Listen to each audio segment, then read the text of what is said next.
Alors aujourd'hui à l'atelier, c'est ambiance zen. Zen. Bon bah vas-y, envoie la musique là.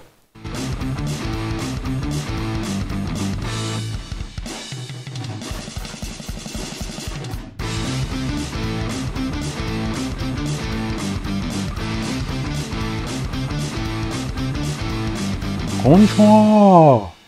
Ah, konnichiwa! Konnichiwa! Qu'est-ce qu'il dit là? Bah, la même chose que vous, chef. Hein. Ah putain, on n'est pas rendu. Ouais, ça veut dire bonjour en japonais. Je bois du café quand même.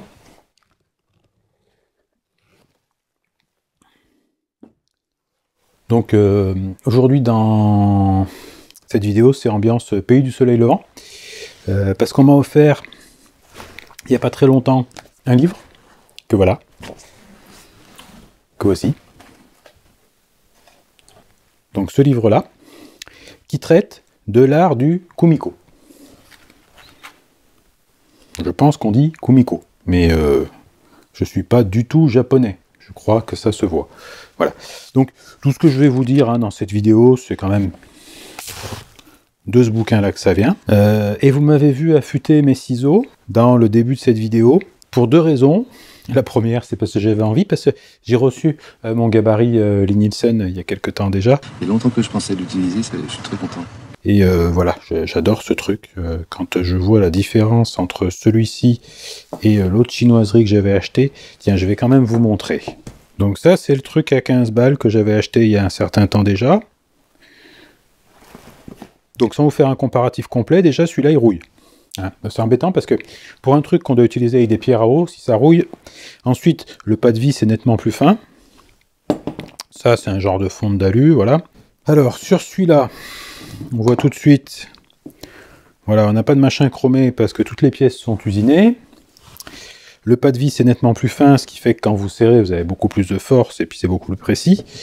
De la même façon, les mâchoires ici sont usinées, et puis on a des pièces rapportées par-dessus, donc les mâchoires en fait sont interchangeables, parce que pour certains ciseaux très fins, chez Nielsen, vous pouvez avoir les mâchoires qui vont bien pour ces autres types de ciseaux. Voilà, la molette là elle est en laiton usiné, l'ensemble n'est pas insensible à la rouille, mais rouille très très peu, en tout cas pour la partie qui est en contact avec la pierre, donc avec l'eau. Pareil, c'est inoxydable, voilà. De toute façon, le simple fait de les voir, pour moi, ça parle de soi-même. Voilà. Je ne vais pas vous dire acheter les Nielsen, parce que quand même, ça a un coût. Le coût, il est de un peu plus de 150 € pour ce petit bijou-là.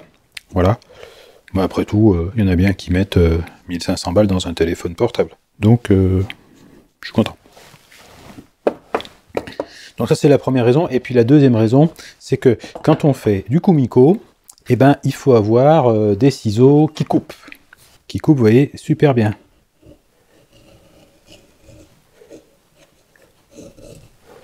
Voilà, donc il faut que ça coupe, quoi. Du coup, j'ai passé un petit coup d'affûtage sur mes ciseaux.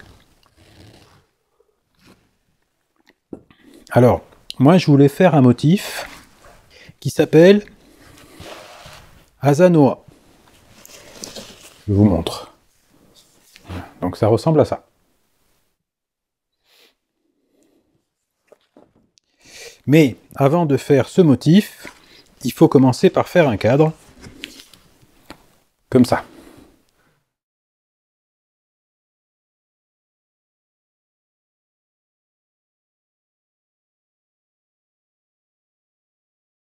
Et ben, rien que ça, déjà, c'est pas simple. Alors, je dis cadre, en fait, c'est un châssis, parce qu'on peut mettre un cadre après autour aussi.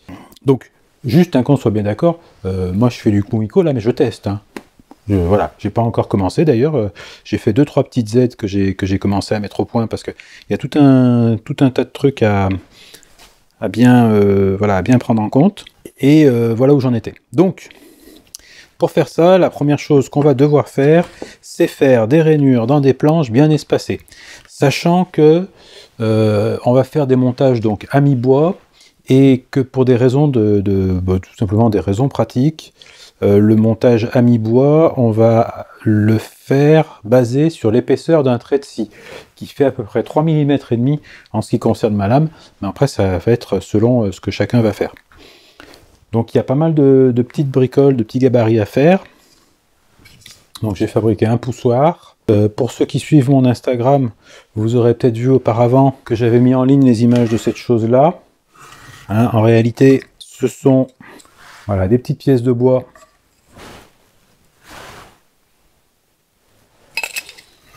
et des un peu plus grosses avec une rainure. Je pense qu'on s'en servira pas dans cette vidéo parce que, à mon avis, j'aurai le temps de travailler que sur le cadre aujourd'hui. Et puis on va se servir aussi du traîneau de la scie sous table. Je m'y ferai jamais. Qu'on avait vu la dernière fois. Voilà, et puis quelques outils à main, donc scie japonaise, les ciseaux, et puis c'est déjà pas mal. Première chose, quand on fait du kumiko, tout est basé sur une unité, et cette unité, c'est l'espace qui sépare la petite encoche qui est là, du petit bitonio qui dépasse ici. Et cet espace-là, dans le cas qui nous occupe, et puis comme c'est dit dans le bouquin, il fait 13 mm. Ce qu'il faut bien avoir en tête, c'est que tout ce qu'on va faire, ça va être des multiples de ça. Ça signifie que si jamais ce truc-là est un tout petit peu plus grand, c'est tout qui s'agrandit par effet d'échelle. Le 13 mm étant visiblement ce qui... comment dire, voilà, ce qui donne des choses un petit peu harmonieuses et puis pas trop grosses. Oui, parce que c'est des intervalles en fait qu'on va retrouver à l'intérieur de nos châssis, mais il ne faut pas que ces intervalles soient trop grands, puisqu'on a quand même quelque chose qui ne va pas grandir avec, c'est l'épaisseur des baguettes de bois qu'on va utiliser, hein. Donc des baguettes de bois genre ça, quoi, voilà. Cette épaisseur-là va pas changer, parce que c'est basé sur l'épaisseur de notre trait de scie. Voilà. Sachant que l'épaisseur de ces baguettes, alors celles-ci je les ai utilisées pour autre chose, elles font 5 mm, mais nous, notre valeur cible, c'est 3 mm et demi, c'est l'épaisseur de notre trait de scie. Donc on va attaquer la fabrication du petit gabarit d'aide au rainurage de nos planches. Le principe du montage d'un châssis, c'est que quand on monte un châssis, il y a des pièces qui sont répétitives, qui sont identiques. En l'occurrence, dans celui qu'on va monter là, voilà, j'essaierai de vous mettre des images un peu plus parlantes dans la vidéo, mais dans ce châssis-là, toutes les pièces, en réalité, sont identiques les unes aux autres, dans un sens, et puis dans l'autre, quand on y regarde bien. Et c'est simplement les espacements des rainures un petit peu différents qui vont nous permettre de réaliser le motif. Ça veut dire quoi? Ça veut dire que je vais venir faire mes rainures dans cette planche-là, comme ça, et ensuite je vais la couper en bandes de 3 mm et demi. Normalement, me semble-t-il que les Japonais, pour faire du kumiko, prennent du cyprès japonais. Et dans le coin, là, hein, moi j'habite près des Vosges, le cyprès japonais, c'est assez calme quand même, il n'y en a pas beaucoup. Sinon, l'auteur conseille de prendre un bois dont le grain sera très fin, qui sera très clair, parce que ce qui est intéressant, c'est la répétition géométrique du motif dans le kumiko, donc tout ce qui va venir rompre cette répétition n'est pas bienvenu. Du coup, il faut prendre un bois qui soit homogène, dont le grain soit fin, qui soit peu marqué, donc par exemple le frêne, ça va pas aller. Il faut aussi qu'il soit relativement tendre, parce que ça permettra de mieux le travailler, et puis aussi de le compresser un tout petit peu quand on voudra venir insérer les pièces les unes dans les autres. Donc l'auteur conseille du tilleul, et du tilleul en France ça se trouve. Moi j'avais pas de tilleul, j'ai pris un bois qui a des caractéristiques approchantes, mais pas équivalentes, et ce bois c'est de l'érable sycomore. Et aussi j'ai pris ce bois là parce que j'en avais. Oui, parce que prendre le bois qu'on n'a pas, c'est pas facile. Donc, première chose que j'ai faite, c'est que je suis venu faire une petite encoche ici, j'en ai fait une autre qui est espacée exactement de 13 mm. Voilà, donc là, ici, on va mesurer 13. Et j'ai mis un petit bout de bitonio qui dépasse. Et ensuite, moi, j'ai fait une adaptation pour mon gabarit, pour pouvoir fixer ça et l'enlever, pour pas faire encore un autre chariot de coupe. Sachant que l'auteur, lui, il a un chariot de coupe dédié, parce que voilà, donc à vous de voir, si vous avez déjà un chariot, bah, vous faites une petite adaptation comme moi, Et puis si vous n'en avez pas, vous pouvez faire un gabarit dédié au Comico si vous faites beaucoup de Comico et pas autre chose. Donc, première chose que je vais faire venir faire une petite encoche dans cette pièce de bois là. Et ensuite, je vais me servir de mon petit tenon que j'ai mis de l'autre côté là. Donc ce petit tenon là. Pour faire une répétition de mon encoche avec un certain nombre d'espaces. Et ensuite, ça va me permettre, ça, quand je vais vouloir répéter des multiples de l'espacement qui est là, parce que là, si je prends une planche et puis que je commence à rainurer, forcément, si je veux mettre mon tenon, je pourrais le mettre à 13 mm, puis encore à 13, puis encore à 13, ce sera difficile de faire des multiples.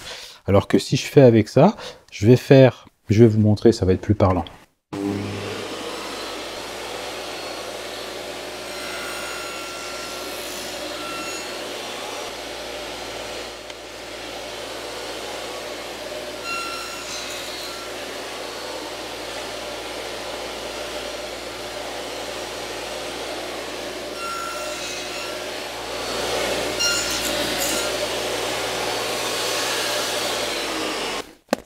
Voilà, donc l'auteur du livre en fait beaucoup moins que moi, pas très important en fait, vous en faites le nombre que vous voulez. Voilà. Donc maintenant, ça veut dire que je vais venir coller un petit tenon ici, et selon l'endroit où je vais venir caler celui-ci, donc je vais faire la même chose, hein, ça va être le même genre de tenon que là, selon où je vais venir, dans quelle encoche je vais le caler, par exemple, si je le cale sur la première encoche, ça fera un espacement x1. Si je le cale sur la deuxième, l'espacement entre deux rainures, ce sera x2. x2 quoi? x2 mon petit intervalle qui est là. Alors mon petit intervalle qui est là, plus l'épaisseur du trait de scie, hein, x2 ça. Mais bon, on s'en fout à la limite. Voilà, donc je vais venir coller mon petit tenon ici, donc dans celui-ci, voilà. Donc je vais venir le mettre là. Et je l'ai marqué parce que c'est très facile de se tromper. Donc là j'ai pris une petite chute, hein, un tout petit bout de machin là, un tout petit bout d'érable, et je vais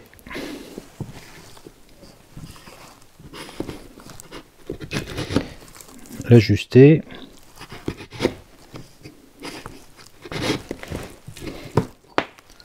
jusqu'à ce qu'il rentre dans l'encoche.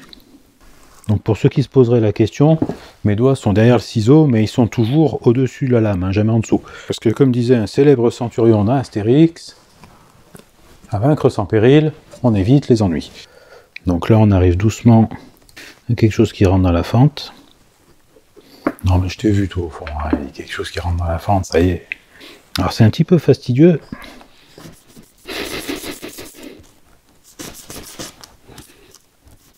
Là on y est presque, hein. Alors faut pas trop que ça force. Donc sachant que ça c'est quelque chose qu'on fait qu'une seule fois et après on peut faire du Kumiko pendant des années. Donc je retrouve ma flèche, je le mets là et on va le coller. J'avais quand même réussi à le coller à l'envers.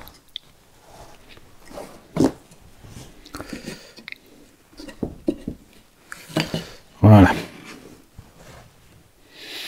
Et donc, on attend que ça sèche.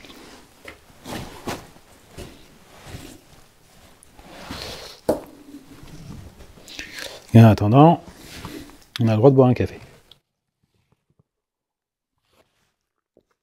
Donc, la colle a séché. Mon tenon, il est là. Et il est prêt au service. Donc, ce que je vais faire, c'est que je vais prendre une baguette réformée là, hein, puisqu'on voit qu'elle a pris un coup de scie circulaire. Et il y a deux choses maintenant qui va nous rester à régler. Ça va être la hauteur de la rainure, parce que là mes rainures, elles font quoi d'ailleurs? Voilà, là tout de suite on est sur 4 mm et demi, et on veut la moitié de la hauteur de notre planche, qui est là. Et cette baguette là, elle est tirée de cette planche là, donc c'est la même hauteur. Et ça, si je dis pas de bêtises, je crois que j'avais fait 19, me semble-t-il. Plutôt à 17,5. 17,5, 18, quelque chose comme ça. Bon. Mais encore une fois, c'est pas très important. Nous, ce qu'on veut, c'est que ça fasse la moitié. Pour vérifier la validité de notre truc, c'est pas difficile. Mon motif, je vous remets l'image, mon mono-intervalle. Donc je fais une fois mono-intervalle, 6 fois de suite triple intervalle, et une dernière fois mono-intervalle. Hein, donc c'est symétrique le truc. Donc une fois qu'on a dit ça, il n'y a pas grand chose à faire. Je mets le casque et en même temps j'en profite pour régler la hauteur. Donc pour régler la hauteur, comment je vais faire? Je vais prendre ma petite équerre là, je vais mesurer la profondeur de l'encoche. Donc mettons que ça soit la planche où j'ai l'encoche. Donc je mesure ma profondeur d'encoche, voilà. Hop, ensuite je vais retourner et quand je serai au milieu de la planche, en retournement, eh ben, ça voudra dire que j'ai fait pile la moitié de ma planche et que donc ça va s'emboîter parfaitement.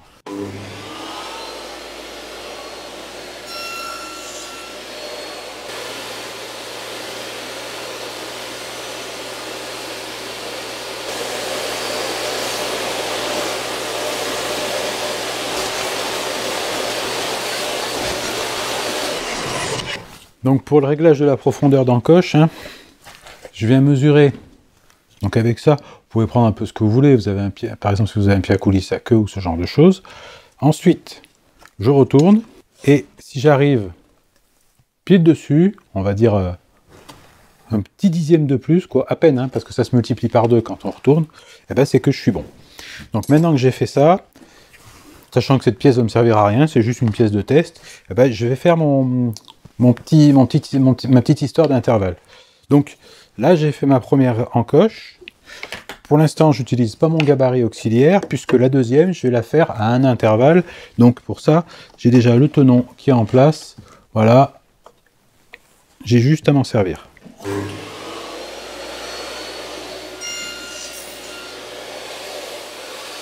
Donc ça, c'est pour l'intervalle de 1.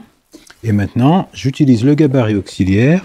Donc, si je le mets ici, on voit que là, j'ai mes 3 intervalles, et que donc, si je viens me positionner par rapport à cette encoche-là, tac, je vais avoir un triple intervalle, et ça, je le fais 6 fois, et ensuite, j'enlèverai le gabarit auxiliaire, et je ferai encore un intervalle, un espacement de un intervalle seulement, de 1 fois 13. Enfin, 1 fois 16, puisque j'ai 13 plus 3.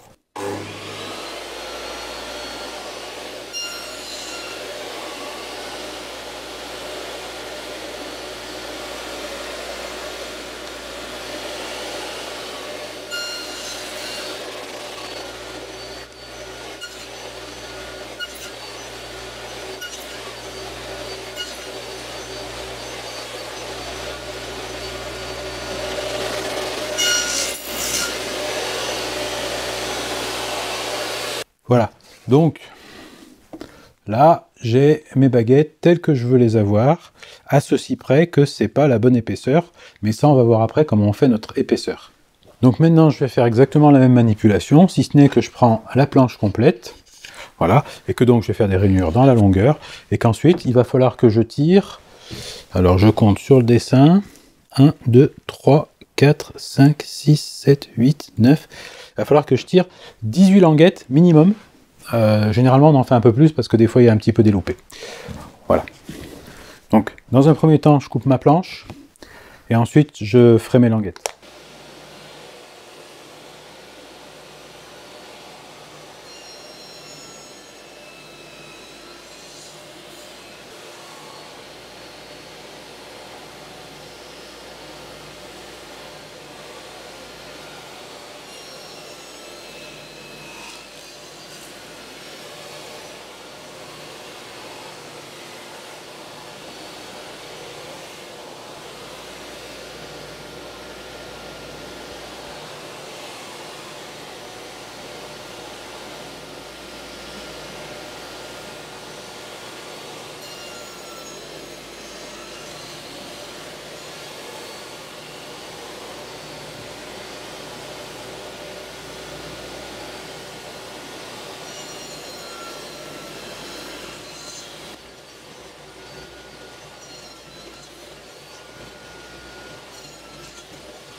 Donc maintenant qu'on a fait ça, hein, donc on a notre motif de départ, donc la première encoche, donc un intervalle, 3, 3, 3, 3, 3, 3, donc 1, 2, 3, 4, 5, 6 triple intervalle, et ensuite un intervalle, et là j'ai refait une rainure, parce que cette rainure me permet de savoir exactement où je vais devoir couper ma planche au final, pour avoir quelque chose de symétrique.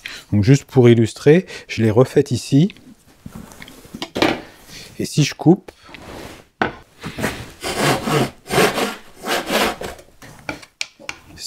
et que je prends ma baguette, ici on voit bien que si je la retourne, hop, j'ai exactement la même chose. Donc ça c'est ce morceau là en fait, ça c'est le morceau qu'il faudra que j'enlève sur mes baguettes quand je monterai mon châssis. Donc prochaine difficulté, ça va être de couper, donc là j'ai plus besoin du chariot, hein. Donc prochaine difficulté, ça va être de couper des bandes de 3 mm exactement, 3 mm et demi pour être précis, là-dedans. Donc 3,5 d'épaisseur, plus 3,5 de trait de scie, ça fait 7. Si je multiplie ça par 18, 7 fois 18, ça fait 70, c'est 8 fois 7, 56. 70 et 56. J'aurais peut-être mes 18 bandes, peut-être, mais c'est pas dit, hein, c'est pas gagné. Ce qui signifie que mes pièces d'essai, il faudrait quand même que je les fasse avec autre chose. Donc pour faire mes tests, j'ai pris donc une planche, et donc je vais couper, une tranche, et puis je vais regarder si ça rentre dans mes petites encoches que j'ai fait, et si ça rentre pile poil, c'est que je suis bon, que c'est réglé, et je peux attaquer ma série. Voilà, donc je me suis fait un petit poussoir de sécurité, hein, qui me permet de pousser ma planche. Et vous de votre côté, pareil, pensez à la sécurité de vos doigts. Voilà, pas plus. J'y vais.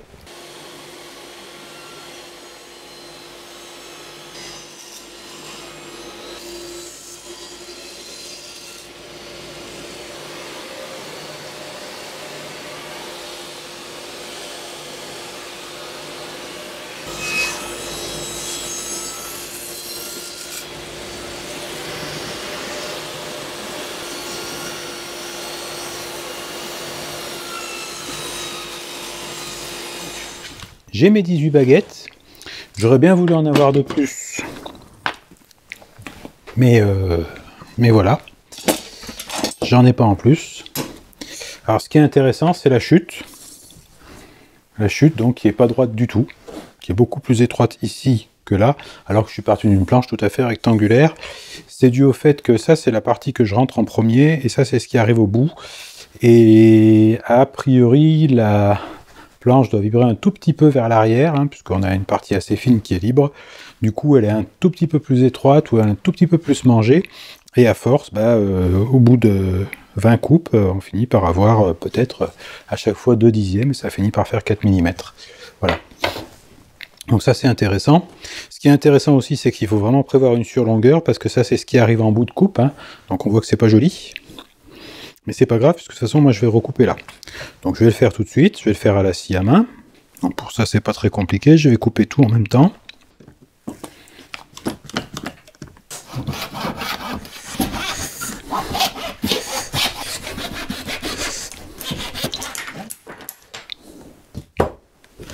Voilà, donc c'est coupé. Et théoriquement, et ça c'est la théorie, j'ai plus qu'à assembler.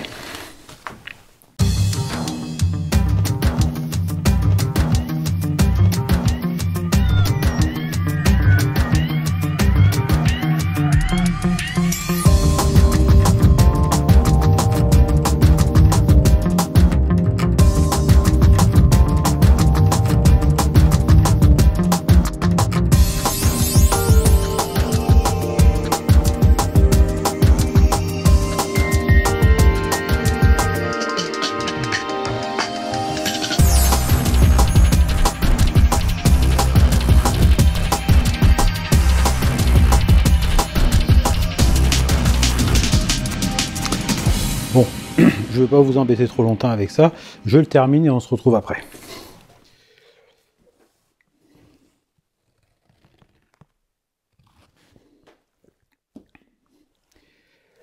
Voilà donc ce premier essai de châssis. Alors, je pense que ça force un tout petit peu trop. Alors vraiment, il faut pas grand chose. Ce qui fait qu'il est pas tout à fait plein, il est un tout petit peu bombé. Hein. Ça se voit vraiment pas. Mais si je mets une règle dessus, je pense qu'on doit pouvoir le visualiser. C'est légèrement, ouais, il n'y a pas grand chose, mais il y a un petit peu. Il y a un tout petit peu là. Voilà. En tout cas, suffisamment pour que ça ne me convienne pas. De toute façon, c'est un test. Donc, je suis quand même pas trop mécontent dans l'ensemble parce que c'est assez régulier. Hein. Je trouve que, voilà. Bon, ça vaut ce que ça vaut. Et c'est un préalable indispensable pour la suite, puisque la suite, ça va être de faire des motifs à l'intérieur de ça, et puis après, on va inventer des châssis, on va inventer des motifs, et puis en avant, quoi. Il y a pas mal de possibilités. Je pense que je vais refaire au moins une fois un châssis. Je pense aussi que je peux m'améliorer au niveau de ma lame, qui est peut-être un petit peu violente. La DeWalt, là, ça reste une 6 chantier, donc elle vibre un petit peu. Mais je pense quand même qu'avec une lame un peu plus fine, ça doit être plus correcte. Alors, faut pas qu'elle soit trop fine, parce qu'on est quand même en délignage. Hein. Dans le principe, je considère que ça fonctionne. Je pense que je vais regarder un petit peu, soit changer la lame, soit éventuellement faire les débits en délignage comme ça sur la scie sur table, avec un dispositif approprié, de façon à voilà, avoir un résultat peut-être un peu plus chouette. Voilà. C'est tout. C'est tout pour ça. J'ai une petite idée en tête, en fait. On regardera un petit peu, je regarderai ce qui est possible de faire. Donc, en tous les cas, je suis quand même pas mécontent. Je trouve que ça fonctionne assez bien. Et dans une prochaine vidéo, on verra comment on fait les motifs qui vont au milieu et qui ont à peu près voilà, cette tête-là. Je sais pas si on verra bien. Hein. Donc, voilà. Ce motif-là, donc qui s'appelle Asa Noa. Je ne sais pas si je prononce comme il faut. Je vous mets le lien dans la description de ce livre, en tout cas les références. Donc, ça s'appelle L'art du kumiko, c'est aux éditions Neva. Le livre est pas forcément super bien traduit, on sent que c'est traduit, donc c'est pas très bien traduit par conséquent. Ceci étant dit, c'est très largement compréhensible, il n'y a pas de problème. Voilà. Et puis le contenu est vraiment de bonne qualité.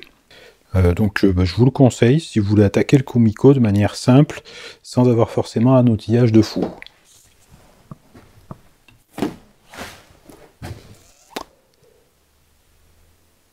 Voilà. Et maintenant, Gilbert, viens m'aider. Voilà, merci. Donc, en français, ça veut dire « barrez-vous de mon atelier ». À la prochaine.